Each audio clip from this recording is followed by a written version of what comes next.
میں نے ایک فرق چاول کے عوض مزدوری پر لگایا تھا، اور فرق کہتے ہیں وہ ایک پیمانہ تھا جو مدینے میں استعمال ہوتا تھا، 16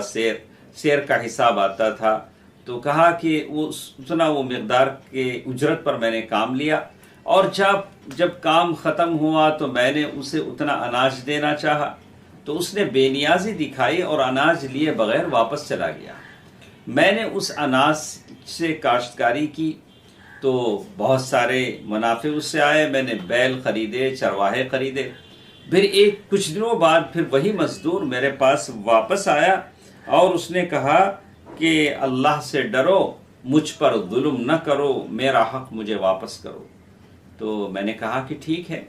تمہارا حق تم کو واپس مل جائے گا۔ ایسا کرو کہ ادھر دیکھو، وہاں جتنے بیل اور چرواہے ہیں سب کے سب تمہارے ہیں۔ تو وہ آدمی بڑی تعجب سے کہنے لگا، بڑی تباہیت سے کہنے لگا کہ میرے ساتھ مذاق نہ کرو۔ تو اس نے کہا کہ میں تم سے مذاق نہیں کر رہا ہوں، یہ جو بیل ہیں وہ سب تیرے ہیں، یہ چرواہے وہ سب تیرے ہیں۔ اس عوض، وہ اس کے اناج کے عوض میں نے جو تو چھوڑ کر گیا تھا، اس کی برکت ہے کہ اللہ تعالیٰ نے اتنی ساری برکت اس میں دی ہے۔ پھر وہ اپنا حق لے کر چلا گیا۔ تو اس نے کہا کہ اے اللہ، اگر یہ چیز میں نے تیری رضا کے لیے کی ہے تو یا اللہ غار کے منہ پر سے پتھر ہٹا دے۔ تو بالکل ایسا ہی ہوا، غار کے منہ سے بالکل پتھر پوری طرح ہٹ گیا اور تینوں غار سے باہر نکل گئے۔ یہ حدیث جو ہم نے ابھی سنی ہے متفق علیہ، صحیح بخاری اور مسلم کی حدیث ہے، جس میں ان تینوں نے اپنے اس عمل کو پیش کیا جو اللہ تعالیٰ کے لیے انہوں نے خالص کیا تھا۔ تو اس سے یہ بات سمجھ میں آتی ہے کہ آدمی کا کوئی نہ کوئی عمل ایسا ہونا چاہیے جو چھپا کر کیا ہو، صرف اللہ تبارک و تعالیٰ جانتا ہو، ایسے مشکل حالات میں وہ پیش کر سکے۔ ابو ہریرہ رضی اللہ تعالیٰ عنہ فرماتے ہیں، اور اسی طرح اس حدیث سے یہ بات بھی ملتی ہے کہ ماں باپ کے ساتھ وہ اس کا حسن سلوک تھا جو اس مصیبت سے اس کو نجات دیا تھا۔ غار کے منہ سے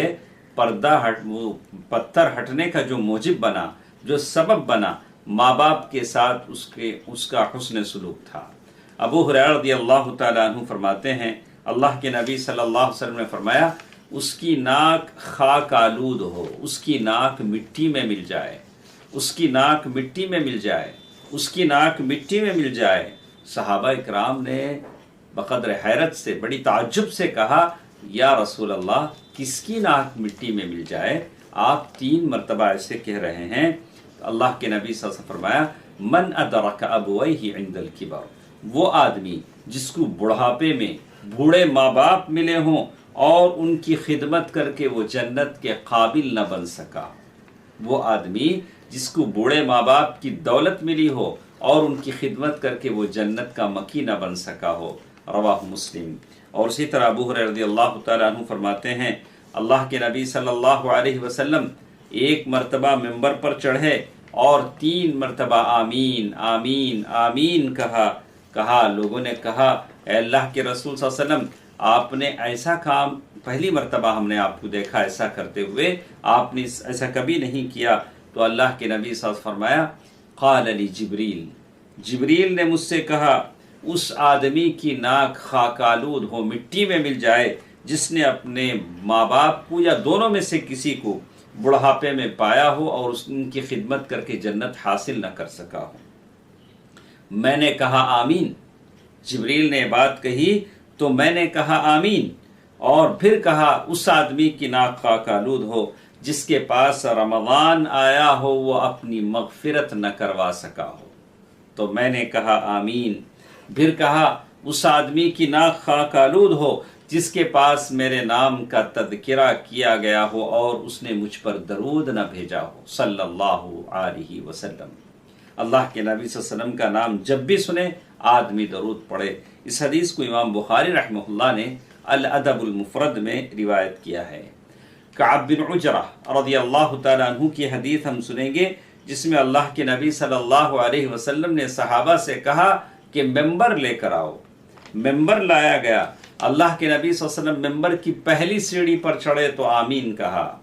دوسری سیڑھی پر چڑھے تو آمین کہا، پھر تیسری سیڑھی پر چڑھے تو آمین کہا، اور پھر ہم نے کہا اے اللہ کے رسول صلی اللہ علیہ وسلم، ممبر سے جب نیچے اترے تو ہم نے کہا اے اللہ کے نبی صلی اللہ علیہ وسلم، ہم نے آپ سے ایسی ادا دیکھی ہے جو پہلے کبھی نہیں دیکھی تھی۔ آپ نے 3 مرتبہ آمین آمین آمین کہا۔ اللہ کے نبی صلی اللہ علیہ وسلم نے فرمایا جبریل میرے پاس آئے، انہوں نے کہا کہ دوری ہو اس آدمی کے لیے جس کو رمضان ملا ہو، وہ اپنی مغفرت نہ کروا سکا ہو، تو میں نے کہا آمین۔ اور جب میں دوسری سیڑھی پر پاؤں رکھا تو جبریل نے کہا کہ دوری ہو اس آدمی کے لیے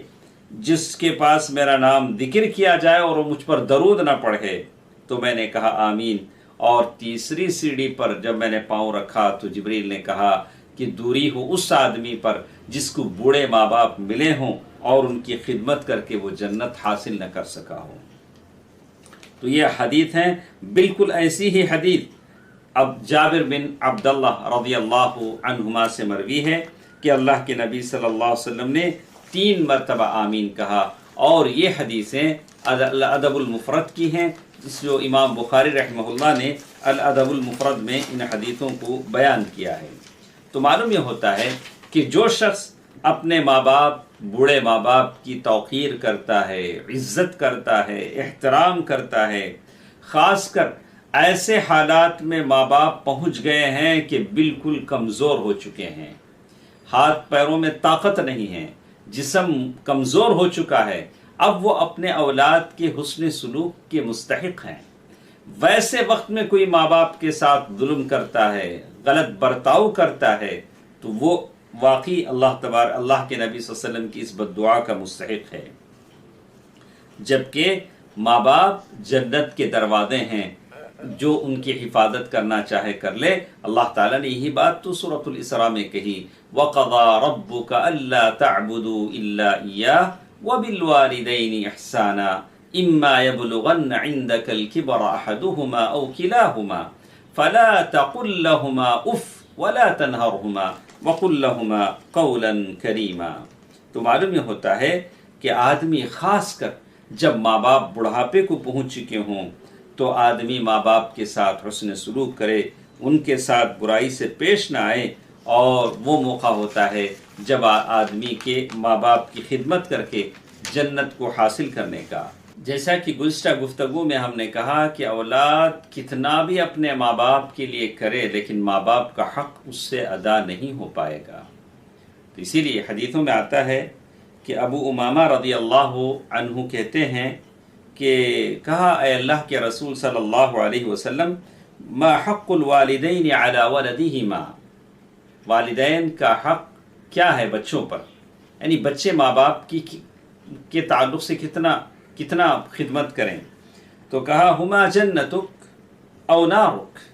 والدین تمہارے لیے تمہاری جنت بھی ہیں، دوزخ بھی ہیں۔ اسی لیے ابو ہریرہ رضی اللہ تعالیٰ عنہ کی حدیث جس میں کہا گیا رغم انفہ رغم انفہ رغم انفہ، یعنی اس آدمی کی ناک خاک آلود ہو، اس آدمی کی ناک خاک آلود ہو۔ تو پوچھا گیا تو کون؟ تو کہا من ادرک والدیہ عند الکبر، بڑھاپے میں جس کو ماں باپ ملے ہوں یا دونوں میں سے ایک ملے ہوں اور ان کی خدمت کر کے وہ جنت حاصل نہ کر سکا۔ اسی لیے ابو العباس امام القرطبی رحمہ اللہ اس حدیث کے بعد کہتے ہیں یہ حدیث بر الوالدین کے تعلق سے بہت ہی تاکید کی بات اس حدیث میں بتائی گئی ہے، اور وہ کہتے ہیں کہ 2 باتیں، 2 وجہ اس میں محتمل ہیں۔ پہلی یہ کہ اس کا معنی یہ ہوگا صرعہ اللہ لانفہ، یا اللہ تعالیٰ یعنی یہ بد دعا ہے کہ اللہ تعالیٰ ایسے آدمی کو ہلاک و برباد کر دے جو اپنے ماں باپ کے ساتھ اچھا برتاؤ نہیں کرتا۔ اس کے لیے نبی کے زبانی بد دعا ہے، نبی رحمت بد دعا کر رہے ہیں کہ اللہ تبارک و تعالیٰ اس آدمی کو ہلاک و برباد کر دے، اس آدمی کے تعلق سے جو اپنے ماں باپ کی خدمت کو بجا ہی نہیں لاتا۔ دوسرا یہ کہ اللہ تبارک و تعالیٰ اس آدمی کو ذلیل کر دے۔ پہلی تو بات یہ ہوئی کہ اس طرح سے اسے ہلاک ہی کر دے،